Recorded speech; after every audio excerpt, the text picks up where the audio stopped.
বাংলার বুকে 630 বছরের রথ।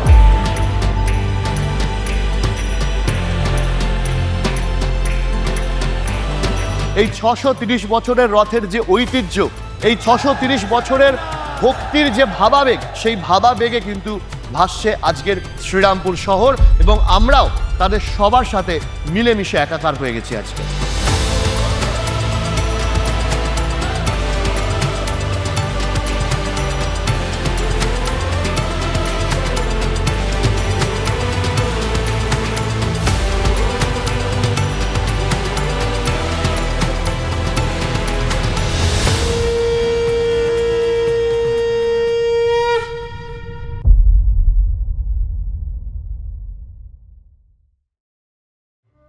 তেরোশো 96 সালে এই মাহেশের রথের যে মন্দির তার প্রতিষ্ঠা হয়। এর ইতিহাসটা কি? ইতিহাস হচ্ছে আজ থেকে 630 বছর আগের ঘটনা। ধ্রুবানন্দ ব্রহ্মচারী যখন পুরীর মন্দিরে যান, তখন পুরীর মন্দিরে তাকে জগন্নাথ দেবকে সঠিকভাবে পুজো করার এবং জগন্নাথ দেবের প্রতি ভক্তি প্রদর্শন করার সঠিক সুযোগ দেওয়া হয়নি, এবং পক্ষান্তরে বলা চলে যে তাকে অপমান করা হয়। তখন ধ্রুবানন্দ ব্রহ্মচারীর মনে অত্যন্ত দুঃখ হয় এবং তিনি ভাবেন যে আমি একজন জগন্নাথ ভক্ত হিসাবে পুরীতে এলাম এবং প্রভু আমার সাথে এরকম ঘটালেন, যারা পুরীর সেখানকার মানুষ রয়েছেন, প্রভু আপনি আমার কিছু করবেন না? তো তিনি অত্যন্ত দুঃখিত হয়ে, অত্যন্ত বিরহ ভরে তিনি ঘুরতে থাকেন। এবং কথিত আছে যে ধ্রুবানন্দ ব্রহ্মচারী স্বপ্নে দেখেন যে প্রভু জগন্নাথ তাকে নির্দেশ দিচ্ছেন যে তুমি হুগলি নদীর তীরের মাহেশে যাও, এবং সেই মাহেশে গিয়ে তুমি এমন একটি জায়গা পাবে, সেই জায়গাতে তুমি আমার মন্দির প্রতিষ্ঠা করো। এবং সেই মন্দির প্রতিষ্ঠার জন্য তিনি যখন মাহেশে আসেন, বা তিনি জগন্নাথ পূজার জন্য যখন মাহেশে আসেন, তখন দেখা যায় যে সত্যি সত্যি হুগলি নদীর তীরে জগন্নাথ দেবের মূর্তির জন্য কাঠ ভেসে এসছে, এবং ধ্রুবানন্দ ব্রহ্মচারী তৎক্ষণাৎ সেই কাঠ দিয়ে জগন্নাথ, বলরাম এবং সুভদ্রার মূর্তি করেন, এবং 1396 সাল থেকে এইখানে পূজিত হচ্ছেন জগন্নাথ দেব।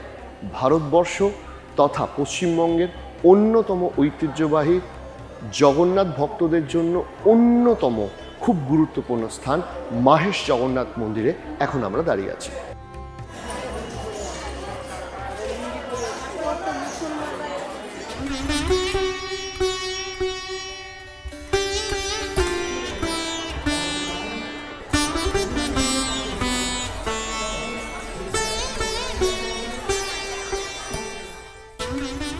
মাহেশের রথ একটা মিলন ক্ষেত্র, সনাতনীদের মিলন ক্ষেত্র।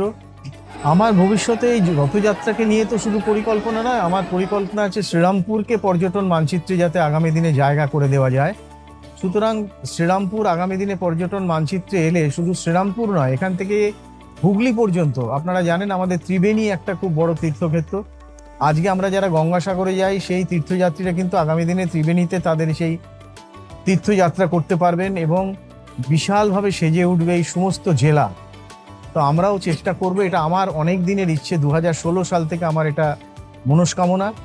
জানি না জগন্নাথ দেবের কাছে আমি এবারেও প্রার্থনা করেছি, সেটা যদি হয় তাহলে আমি খুব খুশি হব। সাধারণ মানুষের প্রতিনিধি হিসেবে আমি চাইবো যে এটা সাধারণ মানুষের জন্যই যেন এই শ্রীরামপুর আগামী দিনে পর্যটন মানচিত্রে পরিণত হয়।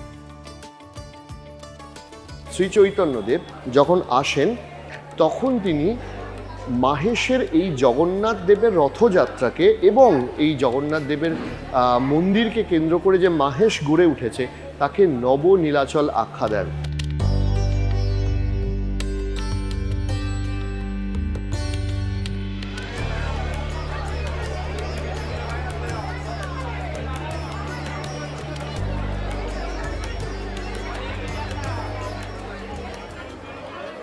জয় জগন্নাথ। আমি পিয়াল কৃষ্ণ অধিকারী, সম্পাদক, মাহেশ জগন্নাথ মন্দির।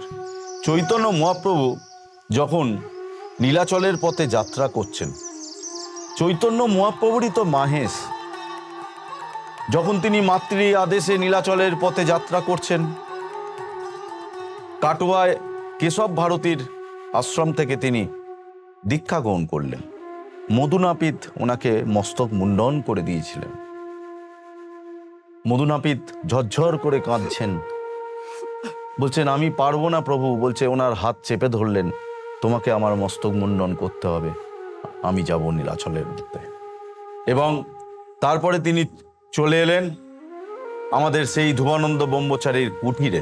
সেই কুটিরে এসে ধ্রুবানন্দ ব্রহ্মচারীর তখন অন্তিম কাল।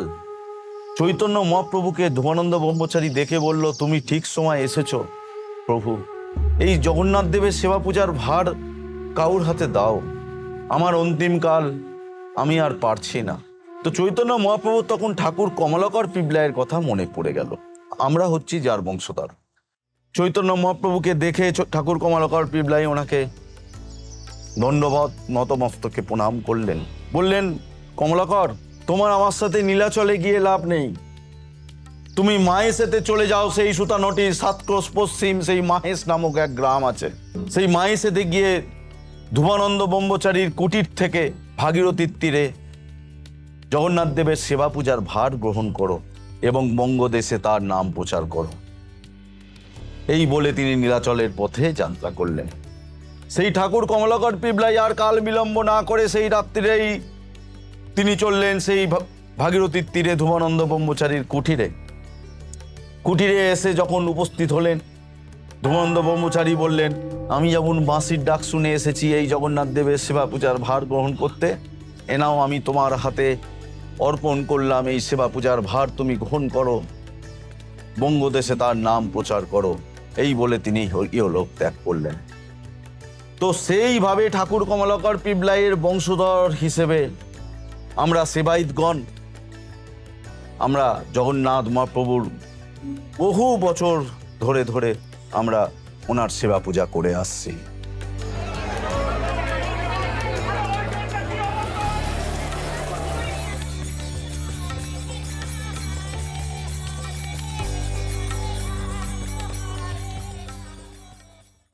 এবার আসছি এই যে রথের একটা ইতিহাস রয়েছে।